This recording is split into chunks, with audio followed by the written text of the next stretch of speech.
BSc ಮೊದಲ semester ಎಲ್ಲ ವಿದ್ಯಾರ್ಥಿಗಳಿಗೆ ಈ ಒಂದು ವಿಡಿಯೋಗೆ ಪ್ರೀತಿಯ ಸ್ವಾಗತ. ಇವತ್ತಿನ ಒಂದು ವಿಡಿಯೋದಲ್ಲಿ ನಾವು ಬ್ಯಾಚುಲರ್ ಆಫ್ ಸೈನ್ಸ್ ವಿಷಯಕ್ಕೆ ಸಂಬಂಧಿಸಿದಂತಹ ಕನ್ನಡ ವಿಷಯದ ಕಂಟಿನ್ಯೂ ಪಾರ್ಟ್ ಅಧ್ಯಾಯ 2 ವಚನ. ಈ ಅಧ್ಯಾಯ 2 ವಚನದ ಭಾಗ 3 ವಿಡಿಯೋ ಅಂತ ಹೇಳ್ಬೋದು.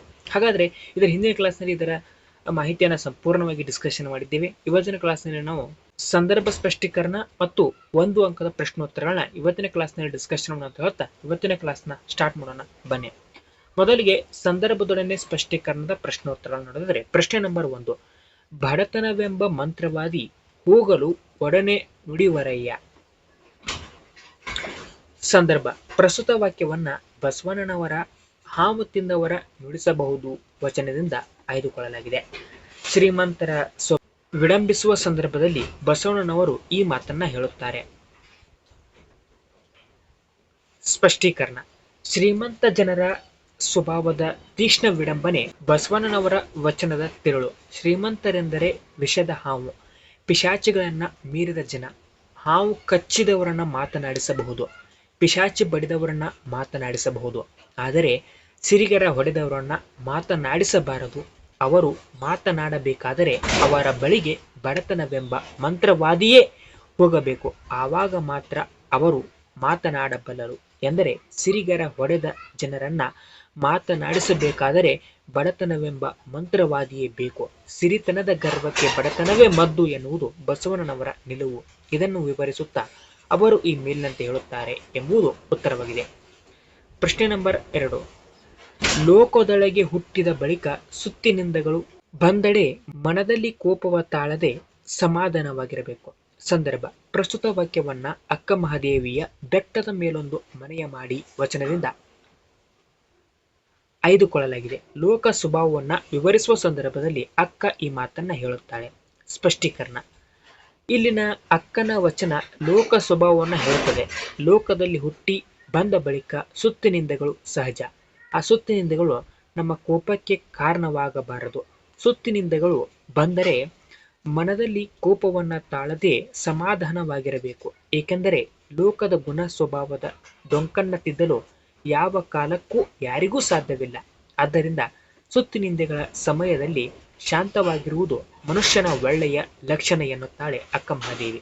ಇದನ್ನು ಅಕ್ಕ ಹಲವು ದೃಷ್ಟಾಂತಗಳ ಮೂಲಕ ತುಂಬಾ ಪರಿಣಾಮಕಾರಿಯಾಗಿ ಕಟ್ಟಿಕೊಡುತ್ತಾ ಈ ಮೇಲಿನಂತೆ ಹೇಳುತ್ತಾಳೆ ಎಂಬುದು ಉತ್ತರವಾಗಿದೆ.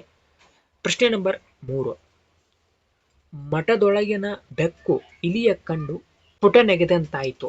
ಸಂದರ್ಭ ಪ್ರಸ್ತುತ ವಾಕ್ಯವನ್ನ ಜೇಡರ ದಾಸಿಮಯ್ಯನ ಬರಿಸಟಗನ ಭಕ್ತಿ ವಚನದಿಂದ ಆಯ್ದುಕೊಳ್ಳಲಾಗಿದೆ.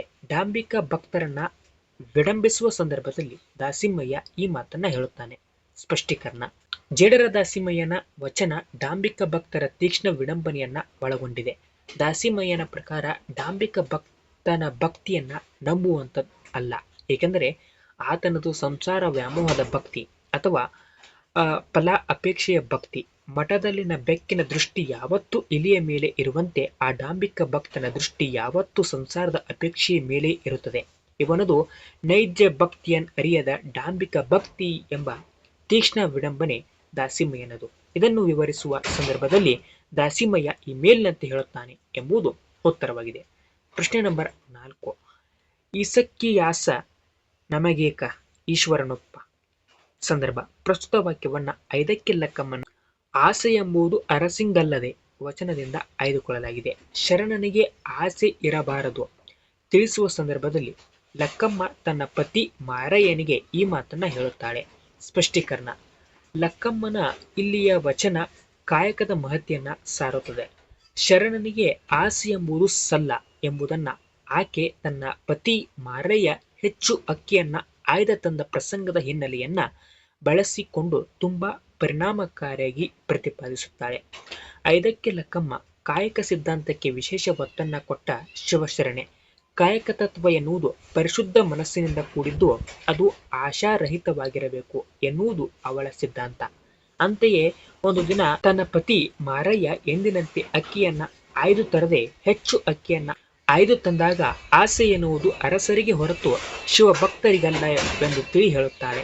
ಶರಣರಿಗೆ ಹೆಚ್ಚಿನ ಅಕ್ಕಿಯ ಆಸೆ ಬೇಕಿಲ್ಲವೆಂದು ಹೇಳಿ ಮರಳಿ ಕಳಿಸುತ್ತಾ ಪತಿ ಮಾಯರಾಯನಿಗೆ ಈ ಮೇಲಿನಂತೆ ಹೇಳುತ್ತಾಳೆ ಎಂಬುದು ಎಷ್ಟು ಸಂದರ್ಭದೊಡನೆ ಸ್ಪಷ್ಟೀಕರಣಕ್ಕೆ ಪ್ರಶ್ನೋತ್ತರಗಳಾಗಿದ್ವು. ಮುಂದುವರೆದು ಒಂದು ವಾಕ್ಯದ ವಸ್ತುನಿಷ್ಠ ಪ್ರಶ್ನೋತ್ತರಗಳನ್ನ ನೋಡೋದಾದ್ರೆ, ಪ್ರಶ್ನೆ ನಂಬರ್ 1, ಹಾವು ತಿಂದವರ ನುಡಿಸಬಹುದು ವಚನದ ಕರ್ತೆ ಯಾರು?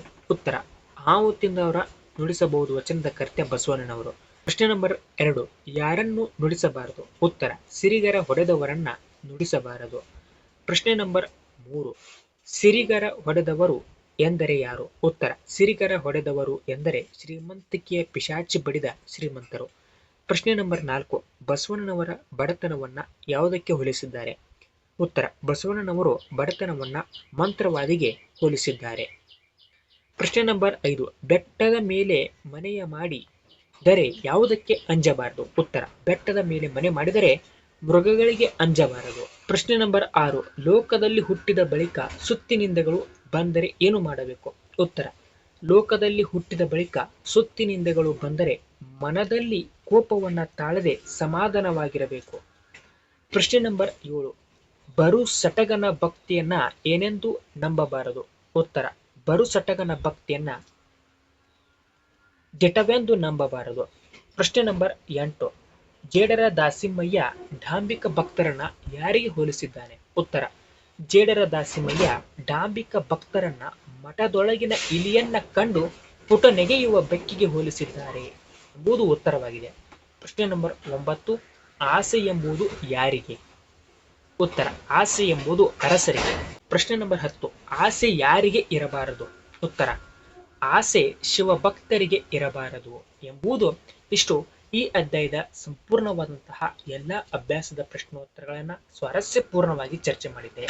ಇದೇ ರೀತಿಯ ಮುಂದಿನ ಕ್ಲಾಸ್ನಲ್ಲಿ ಇದರ ಮುಂದುವರೆದ ಅಧ್ಯಾಯಗಳನ್ನ ಸಂಪೂರ್ಣವಾಗಿ ಡಿಸ್ಕಷನ್ ಮಾಡಿರ್ತೀನಿ. BSc, BCom, BA ಡಿಗ್ರಿಗೆ ಸಂಬಂಧಿಸಿದಂತ ಕನ್ನಡ ವಿಷಯದ ಎಲ್ಲ ಅಧ್ಯಾಯಗಳು ನಮ್ಮ ಚಾನಲ್ ತಪ್ಪು ದೊರೆಯುತ್ತೆ ಅಂತ ಹೇಳ್ತಾ ಮತ್ತೆ ಮುಂದಿನ ಕ್ಲಾಸ್ನಲ್ಲಿ ಭೇಟಿಯಾಗೋಣ. ಅಲ್ಲಿವರೆಗೂ ನಮಸ್ಕಾರ. ಜೈ ಹಿಂದ್, ಜೈ ಕರ್ನಾಟಕ ಮಾತೆ.